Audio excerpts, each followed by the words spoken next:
Hey everyone, I'm Niagara Nick, and welcome to another episode of Explore Niagara, where we go and see the best places in Niagara Falls. I'm here with Ellen Owen. She's the director of the Castellani Art Museum of Niagara University. And Ellen, why don't you tell us a little bit about this place? Well, this is about a 22,000 square foot building filled with art from all over. It is an amazing collection. We have modern art, contemporary art, the Niagara Falls collection, which is historic and also depicting falls of today.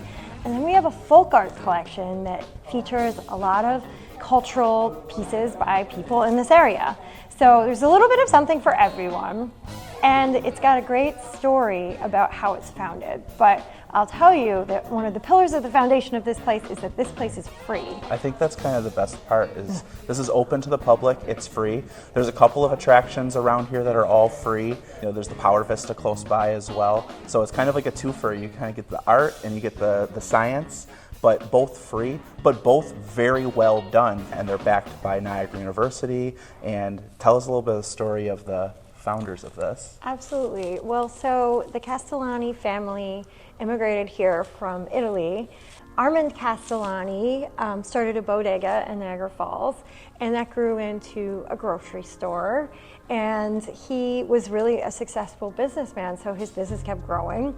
And he started to travel, and he got really excited about art. He had this uncanny vision for collecting artists and artwork that were really top-notch. He was just in the right place at the right time. So we have things in our collection that really, you would see sister paintings or sculptures to them in New York City and some of the great museums there. So Armand and Eleanor were these pillars of the community, and they gave a lot back in various ways. And one of the ways they gave back was to take that collection and make it into this museum, and also to center this museum on education, that this would be a resource for the surrounding communities as well as the campus here. I love that. So we are getting a special treat. Not only are we going to go and see the Castellani, but we're going to go and see it with Ellen, and so she can show us everything that they have to offer. So let's go ahead.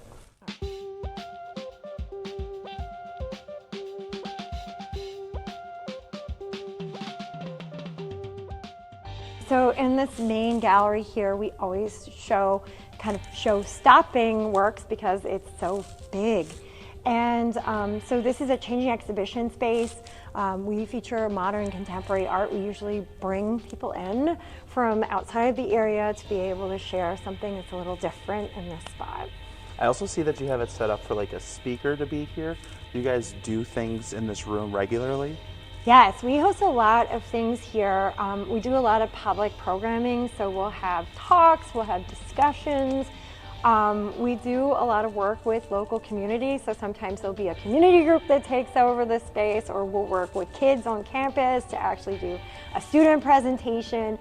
Right now we're getting ready for a public reception for this exhibition right here. So this is a very activated space. Sometimes it looks like a lecture style, but sometimes there's tables and sometimes there's a dance party. You just never know what's going on. That's awesome.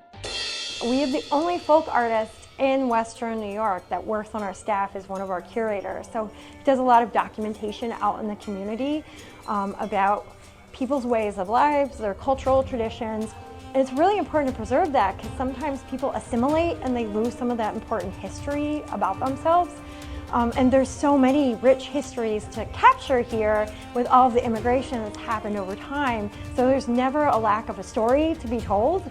So the story we're telling right now with our temporary exhibition space is Old New Threads, and it's focused on immigrant and refugee art from people that have come all over into Buffalo.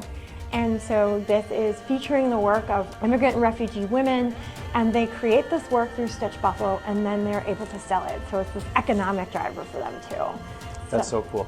I want to show you something else while we're in here. I think it's important to emphasize that the museum is not just a place where you go and look at things. We have a lot of interactives that we offer for kids and families. So this table here is an example of that, where you can actually practice embroidery yourself, and this exhibition features a lot of the embroidery. So it's an opportunity to have a hands-on experience where you're testing out your own skills.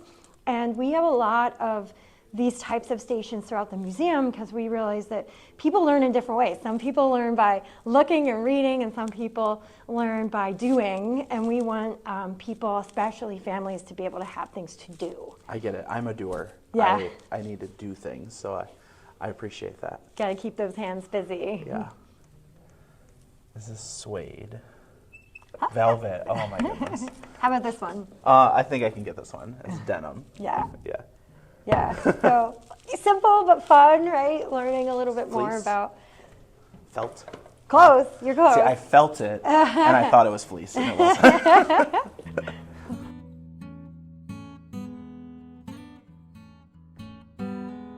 So we're in another one of our changing exhibition spaces. This space currently is hosting paintings by African American painters from the South who were not able to show their work at the time that they were painting because of segregation. We feel really strongly about representing people that might not have been represented in the art world in the past here, so we try and give space both in our permanent collection and in our temporary shows to show the diversity of creativity that exists in the world, and this exhibition is an example of that. I love this. Some of this stuff is beautiful. Especially in the winter, it made us want to whisk away to Florida and spend some time in the sun on a romantic beach at night.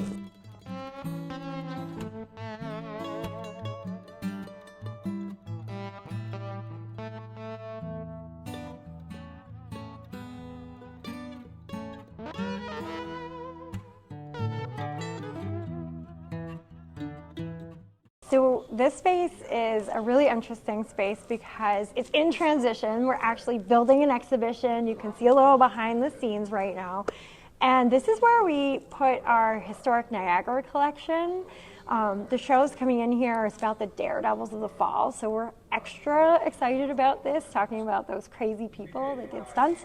This is one that I am probably most excited about. It's a really cool piece of the history, and to have it displayed in this kind of like artistic fashion, showing it off as more of an exhibit, I love that. Yeah. So if you're going to be here summer of 2024, there's going to be some cool exhibits coming, so definitely come check this place out for that. We're taking a major departure from where we were before. Sometimes people have a harder time looking at abstract art or sort of art that's less representational, and this is a good opportunity for students and people to kind of exercise, like, what do you see and how can you unpack that? So this space also contains a lot of really famous names. Some of the people in this space are actually residents of this area that left and became really internationally famous after they really established themselves in the area. So the Cindy Sherman photograph here, or the Robert Longo, are examples of two people that were had foundations here that really made their name here, and then they went and blew up big time across the art world all over. This is a great place to just have some of those thought-provoking discussions. Like, you can talk about things like body positivity, you can talk about things like representation. There's a lot of figures in this work, and this space will actually transition into a new look at the end of the summer. We're going to be bringing in some fresh art from our collection, including some things that have never been seen before. So this space is near and dear to our hearts too.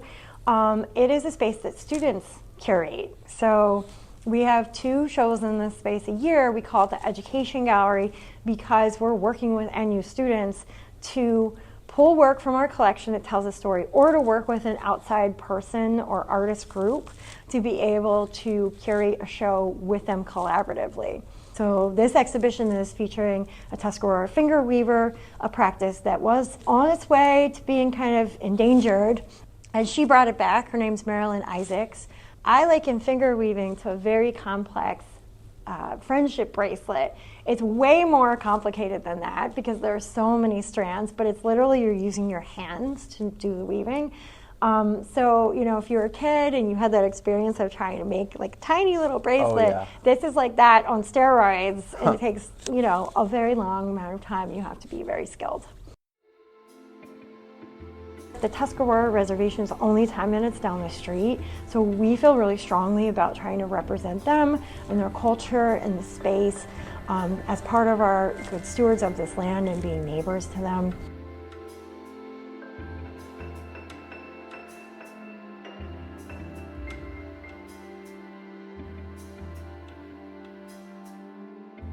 This gallery is called the Abstraction Gallery because it features all artists that work by making non-representational art, so art that doesn't necessarily have recognizable figures or forms in it, and they're very inspired by materials or color. And I find this space to be a really good one for reflection and contemplation because of the scale of the work and also because of the color.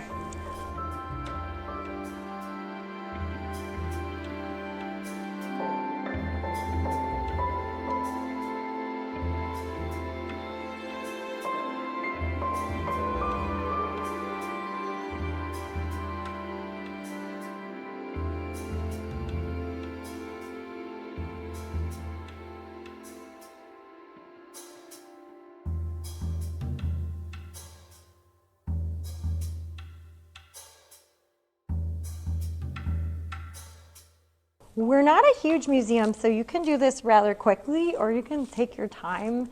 I think that's one of the great things about us is, you know, you can come here when you have like 10 minutes or you can come here when you have like 2 hours, and all of that is fine because you don't have to pay a huge admission fee. Yes.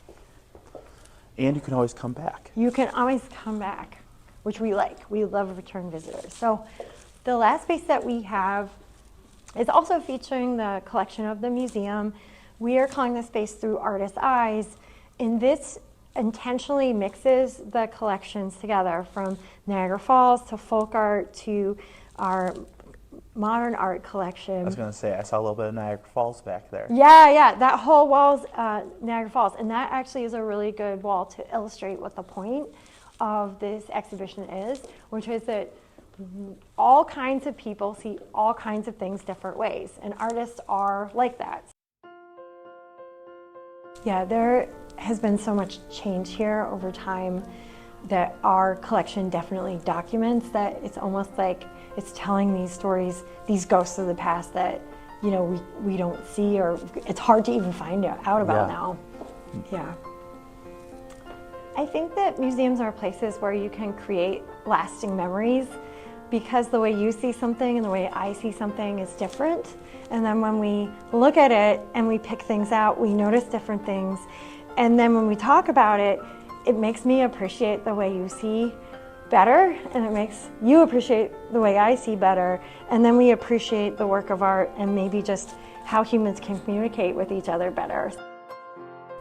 So I think that is a great way of ending our little tour. Yes. I hope you enjoyed our space. Yeah, this building is beautiful, and then you fill it with so many beautiful things, and then you bring people in here to create beautiful memories. There's a lot of beauty here. That is our hope every day. Yeah, I love that. Well, thank you again for coming and having us here.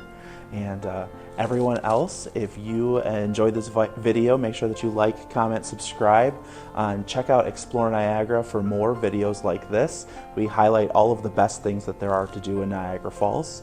And if you're looking for travel planning services, check out explore-niagara.com and we can help set up your trip.